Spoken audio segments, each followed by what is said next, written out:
ராமகோட்டி originals நேயர்களுக்கு இந்த குரியகோசரங்காவின் பணிவான நமஸ்காரங்கள். நீங்க நம்ம பேச போற டாபிக் வந்து செல்லம்மா பாட்டியினுடைய இளமை காலத்தில் நடந்த ஒரு அற்புதமான நிகழ்ச்சி. அதை பத்தி தான் பேச போறோம். பெரியவாளுடைய குடிக்கடங்கான அத்தீச்ச பக்தர்கள் வந்து இந்த செல்லம்மா பாட்டியும் ஒருத்தர். சின்ன வயசுல இருந்து மூச்சு பேச்சு எல்லாமே பெரியவா தான். பெரியவா வந்து ஹைதராபாத்ல அப்ப முகாமிட்டு இருந்தார். செல்லம்மாவும் அவருடைய அப்பாவான வித்வான் மகன் பெரியவா தரிசனத்துக்காக அந்த ஊர்லயே வந்து சொந்தக்கார வீட்டுல தங்கியிருந்தா. பணக்கார வீட்டு போட்டுக்கிறதுனால செல்லம்மா சின்ன வயசுலயும் நிறைய நகையெல்லாம் போட்டுட்டு இருப்பான்.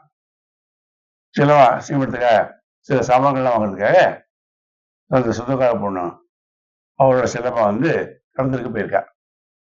எல்லா வேலையும் பிடிக்கிறதுக்குள்ள இருட்டி எடுத்து ஒரு குதிரை வண்டியை வச்சுட்டு சீமரத்துக்கு கிளம்பினான்.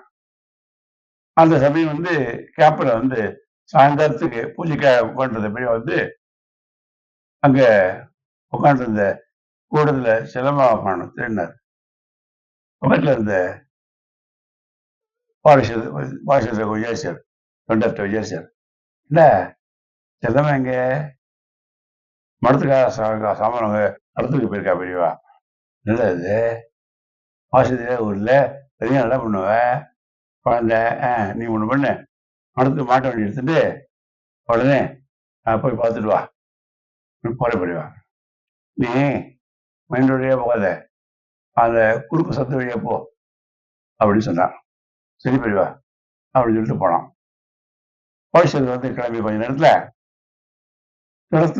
திறந்து கிளம்பின செல்லம்மாவோட வண்டி வந்து திடீர்னு மெயின் ரோட விட்டு பக்கத்து குறுக்கு சந்துக்குள்ள போயிடுது.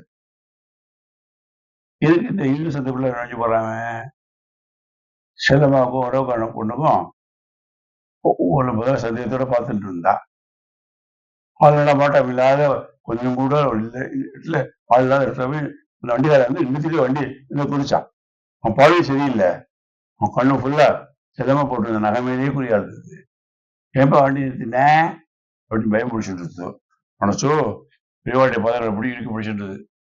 பிரியா பிரியா பிரியா பிரியா கூடாமலே ஓடக்கூடிய வசலாச்சு பெரியவா சொல்லி வச்சா போல கரெக்டா அந்த நேரத்துல சீமரத்தை மாட்ட வண்டி தவிர உள்ள வந்து அங்க சேர்ந்த வண்டிக்கார பார்த்துட்டான். பயந்து போயிட்டு டக்குனு வண்டி விட்டு வீட்டுல ஓடி போயிட்டான். அப்புறம் வண்டியை ஸ்ரீமடத்துக்கார சொன்னார், எல்லாமே சரியா இந்த பக்கம் வரலாமா, வாங்கோ 2 பேரும் இந்த வண்டியில் இருங்கோ, பெரியவா ரொம்ப கவலைப்பட்டு என்னை அனுப்பிச்சாங்க அப்படின்னு ஆபத் சகாய பெருமாள் பரிசுத்தில் அனுப்பி ஆபத்திலிருந்து செல்லம்மாவையும் அந்த பெண்ணையும் மீட்டினார். என்ன ஒரு அற்புதம் இல்லை அது. மகாபெரிவாசனம்.